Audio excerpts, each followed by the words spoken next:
falar um pouco já a importância dos selos, né? O que você acha do selo de produção, o selo de inspeção da arte aqui do Brasil? Como, por exemplo, aqui no Pernambuco, que permite a produção de queijo coalho com leite cru. Eu fiz um trabalho com queijo coalho na época de estudante, né? Eu pegava muitas amostras. Por quê? Porque eu trabalhei um tempo com queijo e a gente verifica muito, né? Tem gente que fala bem assim, eu quero esse queijo bem furadinho. É, o furadinho. É o mais gostoso. Olha, esses queijos são altamente contaminados. Isso. E cole fecal pra caramba, gente. Vocês não têm ideia. O ruim do leite cru é isso. Porque a gente ainda não tem um trabalho eficaz para coleta de um leite que a gente possa produzir um queijo que não tão contaminado, né? O queijo geralmente tem dois tipos de olhadura. A olhadura mecânica, que é aquela olhadura bem brilhantezinha, né? Que faz bem formadazinha, que essa é proposital, através do coalho a gente vai, né?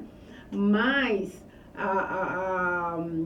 a olhadura, ela é irregular, ela é cheia, né? Ela é cheia por toda a parte compacta do queijo, ela é de contaminação, são as bolhas de gases que vão formando e vão estourando na hora que a gente está tirando, dessorando, que falam, né? O pessoal fala dessorando, sai o soro do queijo. Sim. Então, esse produto, ele é ativo, ele é muito ativo. Por quê? Porque as pessoas comem ele cru também, né? Tanto a mussarela como o queijo coalho, que são cruas. A mussarela parece que foi até proibida de fazer ela crua, mas o queijo coalho não. E olha que é um queijo da nossa região. A gente tem que ter muito cuidado. A gente procura comprar o mais compacto possível. Por quê? Porque a prensa foi muito bem feita, o leite foi um leite de qualidade, então ela não tem muitas olhaduras, né? Aí você fala, não, mas lá em casa todo mundo come ele assado. Assado mata tudo, né? Não mata. Não mata, não. Vamos lembrar das bactérias termorresistentes. Então, ele só mata na camada de fora. E a parte de dentro, né? Então você não está livre de ocorrer uma infecção, né? Eu acredito assim que o trabalho com esses queijos ainda pode ser mais aprimorado. Pode ser mais aprimorado. E o que seria esse selo de inspeção arte? O selo de inspeção arte são os produtos que são da região, né? Aí você tem condições de fazer agricultura familiar, tem muito de selo arte, porque é da região, aquele produto é da região. Aí você vai e tem direito a buscar pela Adagro, né, a parte do selo arte, né? Quais são essas comparações que tem do selo arte no Brasil e na Europa? Olha, na Europa é diferente, tem a fiscalização lá é totalmente diferente, né? Assim, ela age, ela chega no local, né?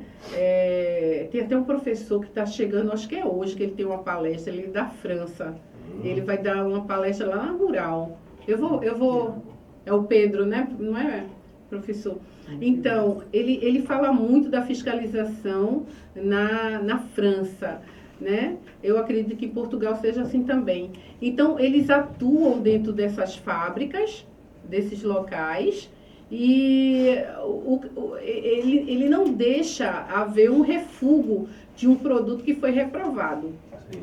Aqui ainda faz, né? O leite está ácido, direciona para mussarela, direciona para alguma, né? A gente faz alguma coisa. Lá não, lá eles dizem que reprova e aquele produto vai em tonelada, é jogado fora. Jogado fora mesmo. É jogado fora mesmo, entendeu? Então, assim, a diferença que existe é essa, né? Agora, eles deixam essa produção, ela não é vista, segundo assim, eu nunca fui eu não tenho esse conhecimento, né, profundo sobre esse assunto, mas me parece que a Secretaria de Agricultura do local é que libera esse produto para ser produzido, um produto em produções pequenas, né? Eles não têm, assim, a escala de produção é o Ministério da Agricultura, não tem essas divisões que a gente tem aqui não, tá? Sim.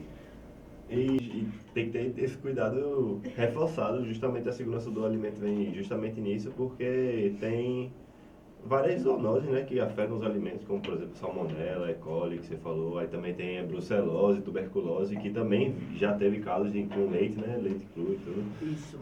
Então é bem complicado. Como é que eu posso falar? E justamente, aí eu queria voltar um pouco sobre a criação das PACs. Como é que funciona o desenvolvimento das PACs, que são autocontrole? Tem a normativa, né, que trabalha aí as PACs, né, são 17 ou 18. 17 ou 18, professor? 17 e 18, né, são isso, né, 18. Então essas PACs, ela vem justamente nos pontos cruciais da higiene, né, e ela o que ela faz? Ela faz ela vem como um protocolo, um procedimento propriamente dito, para que você siga tudo aquilo ali. Então, quando você vai nessa higiene, você vai ver como ela é formada. Sim. Ela é formada, o que tem dentro dela. O que tem dentro dela? Sim. São informações, o objetivo dela, em que área atua, qual é o passo a passo, praticamente isso. É um procedimento operacional, mas bem formulado, vamos dizer assim, né? E, assim como a senhora disse, o cuidado tem que ser desde a fazenda até a venda para o consumidor. Isso. Na opinião da senhora, quais são os principais desafios que enfrenta, por exemplo, o matadouro e o frigorífico na questão dos alimentos? Em primeiro lugar, é importante, eu gostei da sua pergunta. É importante falar aqui que nem sempre se o Ministério da Agricultura não tivessem lá dentro, né, que agora não está nem tão dentro, ele vai mais em busca de uma auditoria, né, ele trabalha como o RT, entre aspas, né, a gente passou a ficar dentro, né, e eles ficam fora e cobram a gente. Sim, são os auditores fiscais. São os auditores fiscais. Exatamente. Então, esse auditor fiscal, ele tem as dificuldades, né? Tem as dificuldades dele, né? Porque ele vai lá, vai fiscalizar, aí tá errado, ele vira as costas e tá lá acontecendo de novo. E o RT, ele não tem força. Sim. Ele busca força justamente quando há uma investigação do auditor fiscal ou do fiscal estadual. Sim. Né? Quando chega, olha, eu na minha época, tem muitos RTs que ficam, ai meu Deus, chegou o fiscal. Aí fica com medo, né? Na minha época parecia que era lá. Ele chegou, eu falei, agora que as coisas vão acontecer. Porque é muito difícil para quem está vendendo. Né? Eu procuro, quando eu chego no empreendimento, e antes de eu fazer a análise daquele empreendimento, que a primeira coisa que eu vou fazer é uma análise do empreendimento, para saber onde é que eu me meti. Né? Então, quando eu entro, eu busco a dor do dono. Qual é a dor dele? Como assim? Aonde que ele está perdendo? Ah, Ele está ali para ganhar. com certeza. E quem ganha quer ganhar mais. Tu achas que ele vai querer, eu vou contratar um médico veterinário, eu gostei dela, gostei dele, eu vou contratar ele. Não, ele contrata porque é obrigado. Isso. Né? Em primeiro lugar, isso. Aí você entra lá, aí fica só olhando. Isso aqui tá errado, mas isso aqui tá certo. Mas você não vai fazer nada. Você não vai atuar, porque aquilo ali é teu pau. Você tem que atuar. Entende? Então, eu procuro ver a dor do dono. O que ele está perdendo? Eu vou lá para prevenções às perdas, para saber o que ele está perdendo. Ele está perdendo disso, ó. o gado está muito magro, está acontecendo isso. Olha, existe um trabalho muito bacana, que eu acho que todo veterinário tem que fazer quando chega no empreendimento, chamado avaliação de fornecedor. Você tem que saber quem é teu fornecedor, o que é que ele está vendendo, tá? É aquele, tem fornecedor que pega um cachorro magro e tudo, veste ele de coelho, ó, tem um coelho aqui para te vender, né? Mas é bem assim. Então, o que o gado, da onde que o gado vem? Analisa toda a ficha do gado, né? Quem está no abatedor tem que ver isso. Analisar toda a ficha do gado, né? Ver de onde é que ele veio, o que é que ele comia, né? Qual região. Problemas antes se ele chegou a tomar antibiótico, né? Então, você tem que avaliar esse fornecedor, tá? Quando ele vem de um abatedouro, quando ele vem de um entreposto, você tem que saber quem é ele. Ele tem boas práticas? Ele é regulamentado por algum órgão? Né? Ele tem um veterinário que atua? Então, hoje, o controle desses fornecedores são feitos dessa forma. Quando ele manda o alimento e você vê que não é nada daquilo, ele copiou até o rótulo do vizinho, aí tá na hora de você ir lá. Aí você vai lá para ver se tudo que ele escreveu está correto. Tá? Isso se chama avaliação de fornecedor. Você vai avaliar o fornecedor. E se você quiser, olha, se você quiser me ajuda, eu estou aqui. Olha, agora mesmo eu recebi um convite para ajudar uma empresa, tá? Por quê? Porque ela quer entrar no mercado. Ela quer entrar no mercado, olha, eu levo o meu produto, ninguém gosta dele. Então vamos ver o que ele tem, né? Não, o que tem de errado, tá? Essa era até uma das dúvidas que a gente tinha para perguntar para a senhora, é que como é que funciona o controle dos resíduos do medicamento no animal? Por exemplo, se o boi utilizou antibiótico, como vai fazer para controlar os resíduos na carne dele? Olha, o resíduo antibiótico sempre tem, né? Sempre fica. Então, a gente fica mais à mercê dos dias que ele usou o antibiótico. O vermífugo, por exemplo. Usou o vermífugo, um mês depois você pode botar para abate. A mesma coisa é um antibiótico. A gente não faz o controle. Tem locais que tem vamos dizer, um controle melhor, aí eles fazem teste rápido para ver se no sangue tem alguns traços de antibiótico. Mas, geralmente, quando é em uma escala de produção, eles não vão ficar vendo, não, vem cá, você está doente, eu vou deixar você aqui. Não vai fazer isso, não. Ele vai, o lote vai de 14, 15, 16 cabeças, né? E lá vai todo mundo junto, pega uma amostra e nem pense que ele vai cuidar de um por um não, viu? A gente pega por amostra, fazemos amostragem em tudo. Até quando você recebe um produto já cortado, em caixaria e tudo, aí vem uma pilha. A pilha é o pallet, vem a pilha, né? Isso. Aí você vai e faz uma amostragem. Vou tirar um. Aí naquele um estava ruim. Eu vou tirar mais 3 ou mais 2. Aí aqueles 3 também estava ruim. Aí do mesmo corte eu vou descartar essa pilha. Tá bom? Na hora da produção, houve um problema aqui. Aquela pilha está com problemas. Quando não tem esse controle, acaba indo uma peça errada, que infelizmente tinha resíduos, estava um pouco contaminada e chega na mesa do consumidor. É muito grave para a saúde humana. Ela é grave porque cria resistência, né? Você está comendo resíduos de um antibiótico. Aí se cria resistência, né? Muitas vezes a gente come, eu acredito até que a gente come micro bolhas, micro pedaço de plástico nos peixes e avalia antibiótico ou vermífugo. Então, com certeza, isso de certa forma, mexe um pouco com a saúde pública também, com certeza.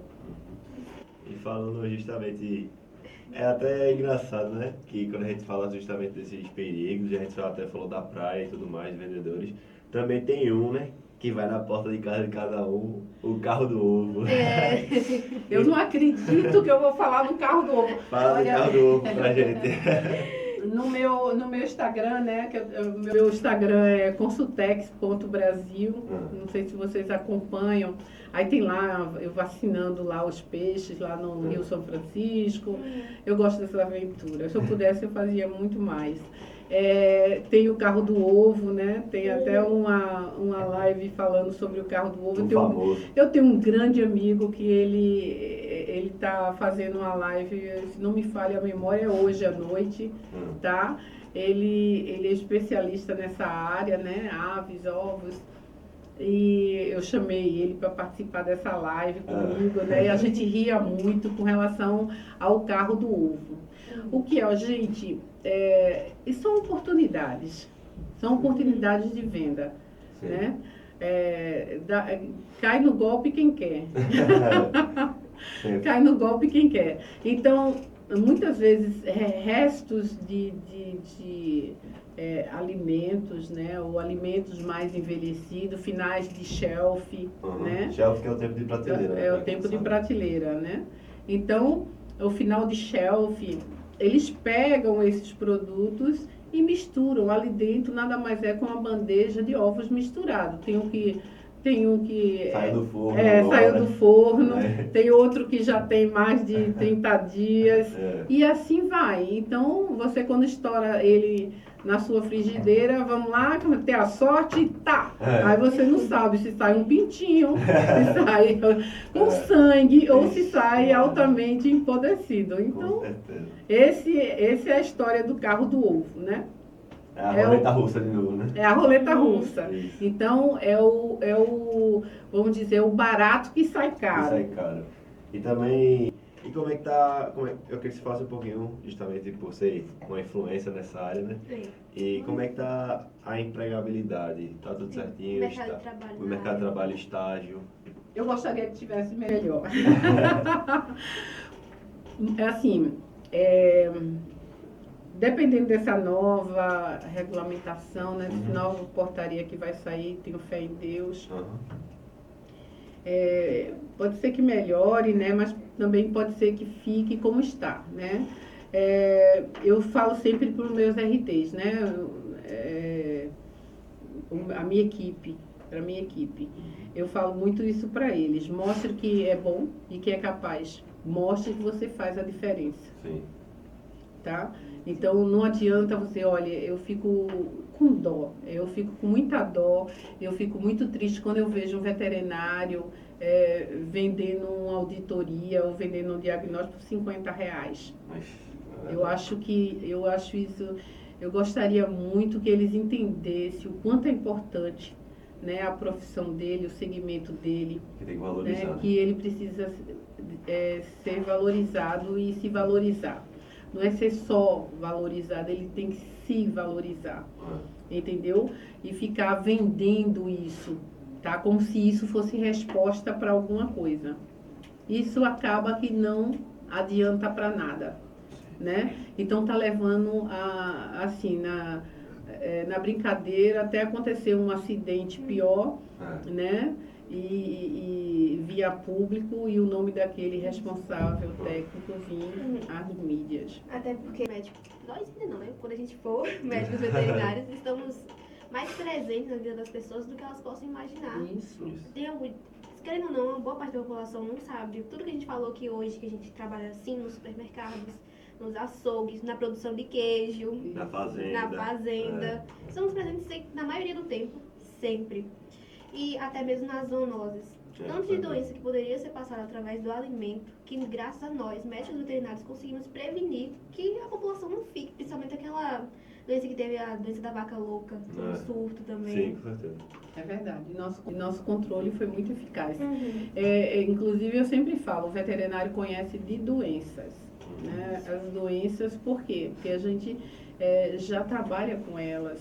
né? E esse trabalho que eu falo de inspeção, que está diretamente ligado à responsabilidade técnica, ele é um trabalho que traz um pouco da parte também tecnológica, né? Porque você, quando faz a inspeção, você vai analisar o produto como um todo. Então, vem aí a parte tecnológica. E você também conhece as doenças que estão inseridas no músculo, né? Numa víscera. Sim. Né? Então, você vai saber o que é aquilo, evitar aquilo, rejeitar e devolver para o fornecedor.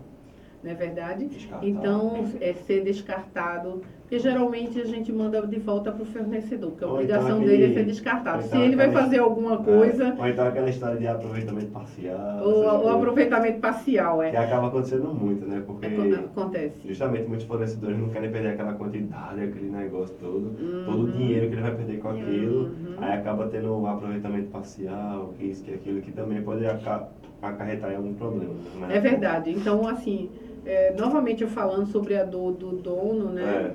Eu chamo atenção para isso, eu não estou defendendo de maneira alguma, estou aqui, a Márcia Belo está aqui defendendo o empresário. Não estou fazendo isso, muito pelo contrário. É bom produzir com qualidade, com saúde, né, para os nossos consumidores, a população com segurança.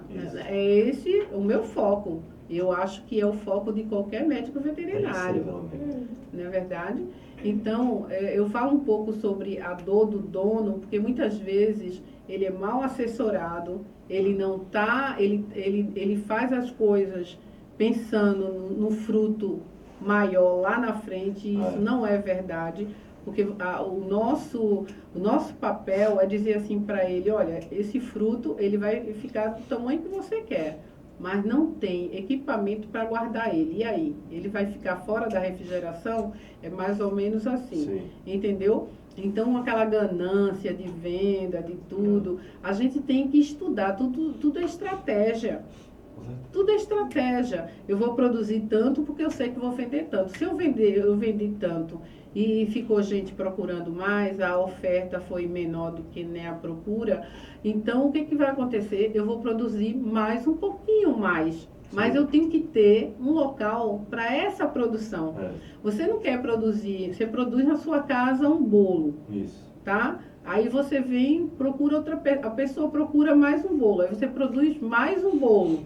Aí vem 10 bolos. Se você for fazer 20 bolos, o que vai acontecer?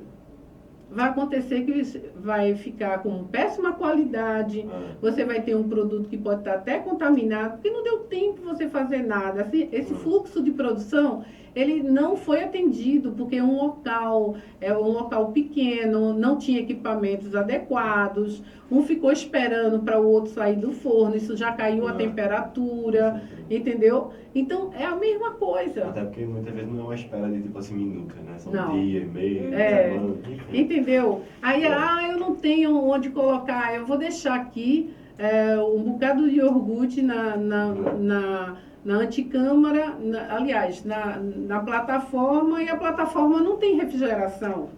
A gente sabe que é muita oferta e a demanda, mas você tem que ser capaz de sustentar aquilo, né? Então não adianta muito você querer vender muito se você não pode organizar as coisas.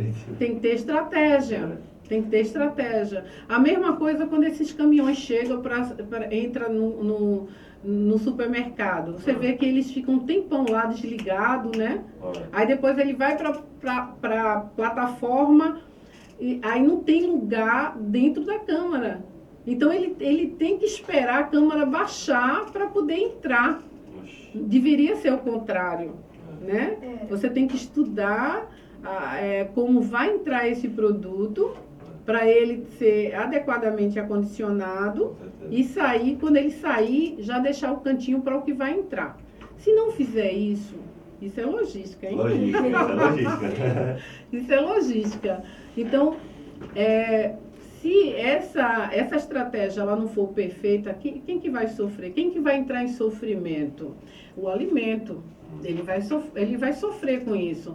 Ele vai começar a liberar o exudato, né? No caso da carne, o queijo vai liberar o soro, porque ele está no local mais quente, né? Não está na temperatura adequada. Então, é isso que ocorre e a gente tem que ter cuidado com isso e ficar ligado, né? Não só trabalhar a parte de inspeção, né? Parte médica, como a tecnologia de que foi formado aquele produto. A estratégia. Quando a senhora fazendo graduação, a senhora conseguiu fazer algum estágio nessa área, na área de alimentos?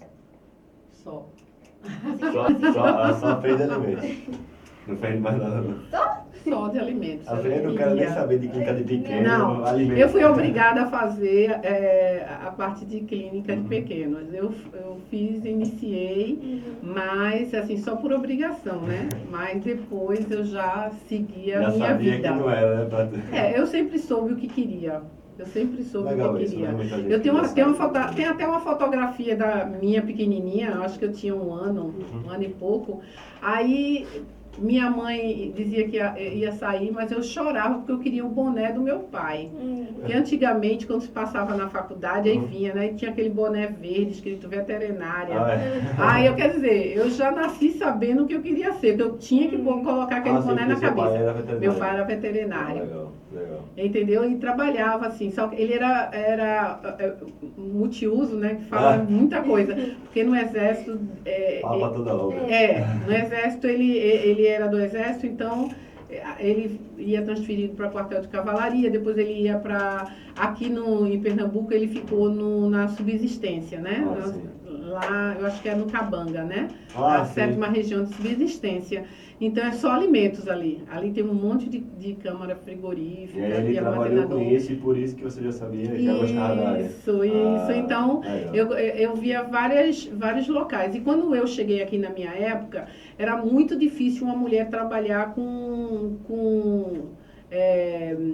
bovino, entendeu? Eu até tentei, fui para suínos, mas também já era difícil, né? Então eu falei assim, não, eu quero mesmo, eu vou ser tipo uma legista, eu quero trabalhar com alimentos e graças a Deus deu certo. Interessante, né? A pessoa sabe a área que quer desde o começo. Desde o começo. E ajuda muito na... Mas eu tentei, né? Eu tentei as outras áreas porque na época não existia. Não tinha muita atenção nessa área de alimentos, né? Não. Foi uma empresa mineira que chegou aqui em Pernambuco, aí ele já vinha com esse conceito que tinha que ter um médico veterinário. E o Ministério da Agricultura também pedia um médico veterinário na empresa deles. Aí foi quando eu fui contratada e lá foi a minha grande escola. Uma pergunta aqui também. Tu acha que as normas são bem respeitadas? As normas da Anvisa, as normas que tem tudo. Do MAVA, tudo. Tu acha que as portarias são bem respeitadas hoje em dia? Acredito porque, assim, se não fizer, apanha. É a fiscalização. Eu acredito que seja assim. Mas, assim, é aquele negócio, né? Tudo se dá um jeitinho. É o jeito brasileiro. Tudo se dá um jeitinho e isso que não é muito bom. Entendeu? Eu sempre falo que o RT ele tem que ter perfil para RT. Ele tem que ter perfil, ser uma pessoa que imponha as coisas. Porque você chega para ser RT e fica muito por trás de tudo, acanhado. Olha, eu falo assim, olha, eu já chego assim, eu falo assim, olha, eu não tenho chefe, tá bom? Eu fui contratada, vou deixar tudo muito claro aqui. Fui contratada, tá, com o RT e eu só respondo à alta diretoria. Legal? Bacana? Então vamos ser todo mundo amigo. Aí eu procuro entrar nessas áreas, né? Que acaba que você entra para poder buscar informações, como eu disse no começo, e você começa a ver que o teu universo é bem maior. Sim. Não é só aquilo ali, não. Entendeu? Você não vai lá como aqueles médicos de antigamente. Chama em casa, o médico ia, saía e lavava as mãos. Não é assim.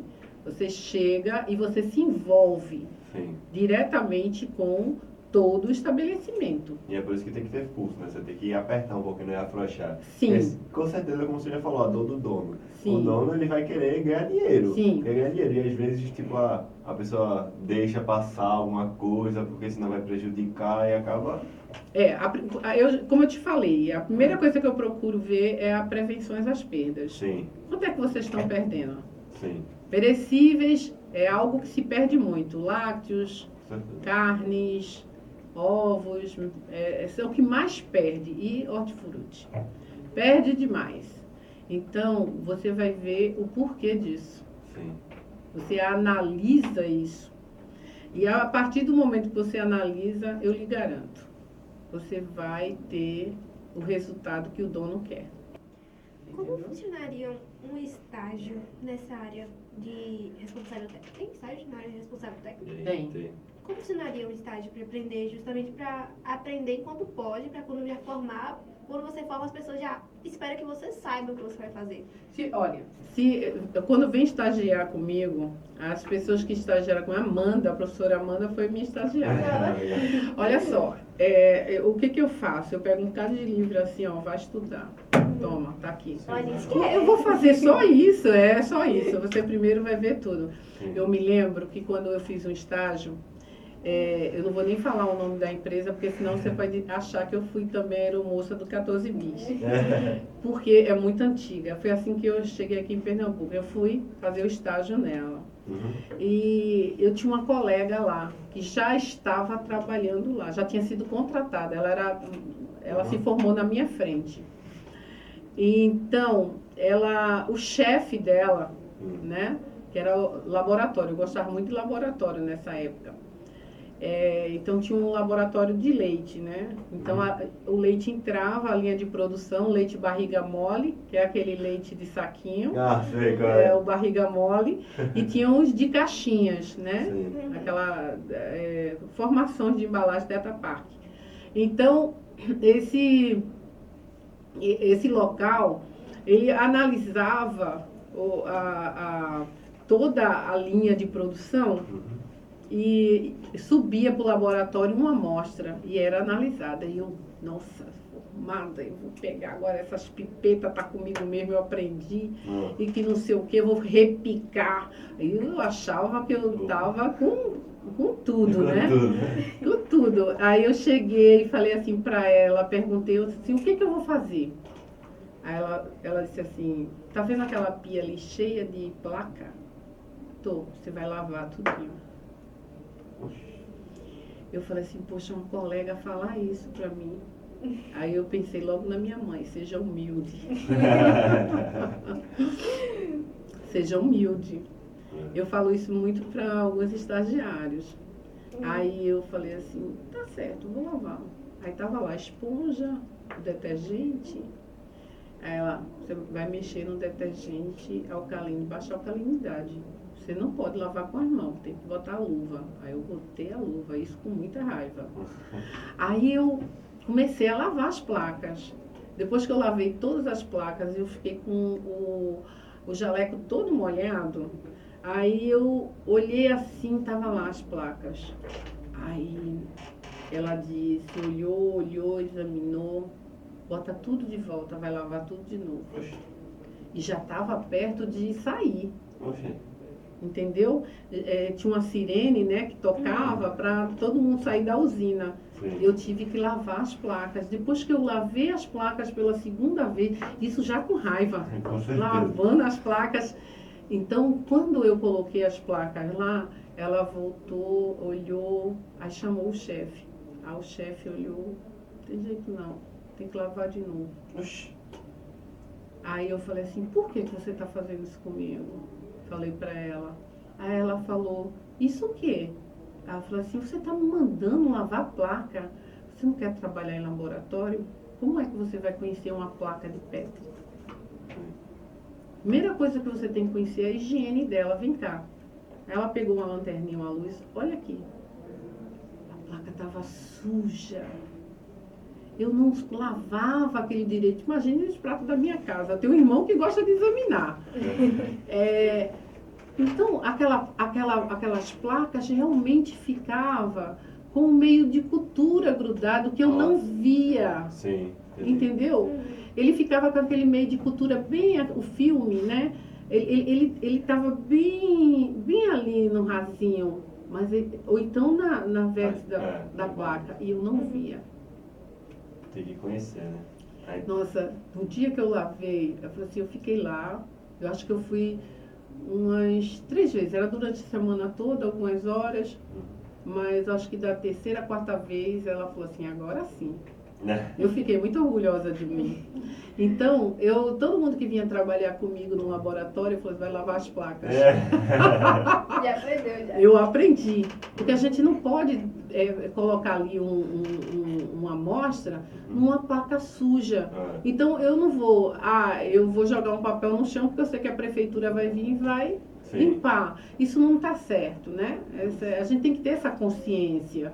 Então a gente tem que ter essa consciência também que a gente vai fazer um trabalho, a gente tem que saber o que está usando. O dentista, quando ele abre a boca da gente, ele pega o quê? Pega tudo esterilizado, né? O veterinário, quando fazer uma cirurgia, ele vai pegar o quê? Tudo esterilizado, tudo enrolado. Aquilo ali passou já por uma supervisão de higiene, não é verdade? Então tudo tem que ser higienizado. No laboratório é assim, no fluxo de produção é assim, com as facas que cortam, né? Com as serras que serram ossos, entendeu? Tudo tem que ser higienizado, porque ali é que está o ponto de contaminação. E é engraçado também como o conhecimento vem de lugares que a gente nem espera às vezes. É verdade, é E verdade. mandar lavar as plaquinhas ali, a pessoa entender e conhecer melhor sobre as placas. É verdade. Tem que ter humilde. Seja humilde. Seja humilde, porque ali você vai realmente aprender, é ali que você aprende. A gente nunca deve subir assim, achar que tá lá em cima porque tem um conhecimento técnico. Muito pelo contrário. A gente agora é que vai ter o conhecimento da vivência, do dia a dia. E a gente vai aplicar o conhecimento técnico. Isso.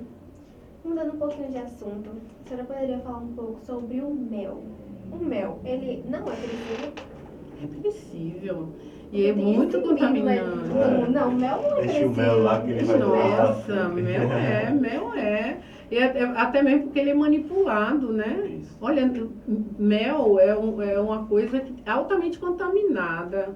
Tem que ter muita certeza de que tudo aquilo ali, né? Porque geralmente quando entrega o mel, entrega naqueles opérculos, né? Eles entregam o mel, aí ali faz aquela limpeza. Tu conheces a mão da pessoa que está manipulando, né? Quantas vezes eu cheguei numa produção e encontrei unhas grandes, sujas, né? Eu vi assim, uma vez eu fiz um suave da mão de um garoto que estava mexendo com manteiga. Nossa, todo tipo de bactéria eu achei. Da negativa gritando. Nossa! E eu falei assim, eu tive que tirar ele dali, da linha de produção e colocar ele em outro local. Existe a barreira sanitária, mas se você não capacitar bem aquele, ele dá um pulo assim da barreira sanitária, porque não tem ninguém para ver. Eu vou pular, eu não tenho assim, eu não tenho o hábito de ir no banheiro e lavar as mãos. Sim. Né? E tem até uma coisa bem engraçada. Eu gosto de ir ao cinema de madrugada, bem tarde da noite, eu vou com meus irmãos. Aí eu fui assistir o filme e quando eu saí tava assim, um bocado de gente entrando no banheiro. E eu também, né? Aí quando eu usei o banheiro, eu comecei a lavar as mãos e comecei a prestar atenção. Quantas pessoas várias meninas que entraram no banheiro, tiraram foto, foi no banheiro, né? E tudo e não lavou as mãos. Aí eu liguei pro meu irmão ligou pra mim, aliás, e falou assim, morreu aí dentro? Não saiu ainda? Aí eu falei assim, faz uma coisa pra mim, mano, entra no banheiro masculino, lava as tuas mãos, faz de conta que tu tá lavando as mãos e vê quantos homens entram no banheiro e lavam as mãos. Aí a gente contava de 10 para 1, né? Então a gente contava de 10, 2 lavaram as mãos, tá? As mulheres ganharam, só uma lavou as mãos. Aí, então, isso aí é natural. Se você não tiver o hábito mecânico de lavar as mãos, e como é que eu faço isso? Educando. É chamada educação continuada. É aquela que você vai, é algo que o veterinário tem que fazer, ele tem que apresentar tanto o escopo, né, como o cronograma de treinamento, né, que você vai dar naquele estabelecimento para educar as pessoas que manipulam o alimento. E os POPs ajudam nisso também. Muito, ajuda. Tem que ter lá, assim, em cada paredezinha. Hoje em dia não é legal, porque assim, você torna até as paredes mais poluídas, né? A vigilância sanitária hoje, ela está pedindo, porque os POPs, é obrigação de existir. Então, os POPs, eles têm que ser seguidos. A pessoa tem que pedir, olha, eu gostaria de ler. Isso. Eu queria ver o Tem que POP. estar disponível para todo mundo. E não é só o POP, é o manual de boas práticas também. O manual também. Você pode chegar, se não for apresentado o manual de boas práticas, Isso. então a pessoa ela tem que buscar. Quem trabalha em alimento, vai em outro local trabalhar com alimento, ele já vem capacitado, ele fala assim, eu queria ver o manual de boas práticas daqui. Não é interessante? Porque ele foi bem capacitado. E é importante e tem que ser de fácil acesso para todo mundo que quiser, né? É super importante isso. Então, para encerrar, gostaria de deixar alguma mensagenzinha, falar um pouco mais sobre a segurança do alimento. Pode falar, fique à vontade. Mensagem para os estudantes que querem seguir na área. Alguém que quer arrumar um estágio. Ela boa, que adora estágio. Eu gostaria que meus colegas abrissem mais, né, condições de estágios para os novos veterinários que estão vindo aí, né? Eu terminei esses estágios esse ano, até mesmo porque eu estou entrando em dezembro, eu não consigo mais pegar estagiários, mas é muito importante os estágios, né, que motiva também a esse segmento. Mas eu vou lhe dizer uma coisa, nem todo mundo, nem todo veterinário tem perfil para a área. Nem todo. Ele quer trabalhar ali, mas ele não tem perfil. Eu sou muito assim, diz que eu sou muito autêntica, porque eu chego e falo, eu não gosto de enganar ninguém. Eu falo assim, olha, você daria um ótimo professor. Você daria entendeu? Eu quero motivar ele a outro segmento, porque o segmento de responsabilidade técnica, ele é um desafio. E não é para toda a personalidade. Entendeu? Então, eu gostaria muito de abrir todo esse meu coração para todos, mas eu não tenho condições, entendeu? Porque as empresas, elas guardam essa entrada de alunos dentro dos estabelecimentos, tá? Mas, assim, eu espero que quem queira essa área não desista nunca. Vai aparecer muita coisa por aí, eu tenho certeza disso, eu tenho muita certeza. Tá? E assim, o trabalho que vocês estão fazendo aqui é maravilhoso, porque isso aqui já é um ponto de partida, coisa que a gente não via lá atrás, né? Essa vontade que vocês têm aí de colocar para a sociedade, que é isso que a sociedade precisa entender, porque quando a sociedade ela sabe, ela exige, e quando ela exige, abre caminhos. Mas se a sociedade não exige, ela não exige porque ela não tem conhecimento. Eu vejo muita gente falar aí, veterinário no supermercado, ainda tem muita gente falando isso. Entendeu? Porque não tem conhecimento. E a gente tem aí, né, as mídias que você pode informar, levar informação, né, para que essas pessoas entendam da necessidade do higienista nesses locais. Tá bom? Foi isso, doutora. Muito obrigada. Nada, foi um prazer. O prazer é todo nosso, que a senhora aceitou o nosso convite. Nosso agradecimento também para os professores orientadores da Liga, que é o professor Daniel e a professora Amanda. E é claro que no final de todo o podcast eu não podia deixar de dar uma lembrancinha para a senhora. Não esquecer eu vou ganhar a lembrança. Claro. Muito obrigada pelo carinho. Foi muito bom conversar aqui com vocês. Eu gosto muito de falar sobre o meu segmento. Eu sou assim, muito fã, né, do trabalho de segurança do alimento. Quando vem um desafio, meus olhos brilham. Meus olhos brilham. E está aí também muitos locais que o veterinário pode atuar, como a perícia, né? Perícia, eu indico sempre, gente, sai da faculdade, não fica parado não. Faz cursos de especialização.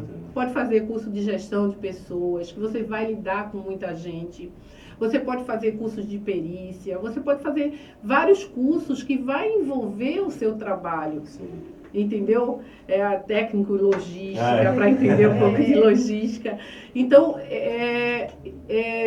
todos esses cursos estão aí.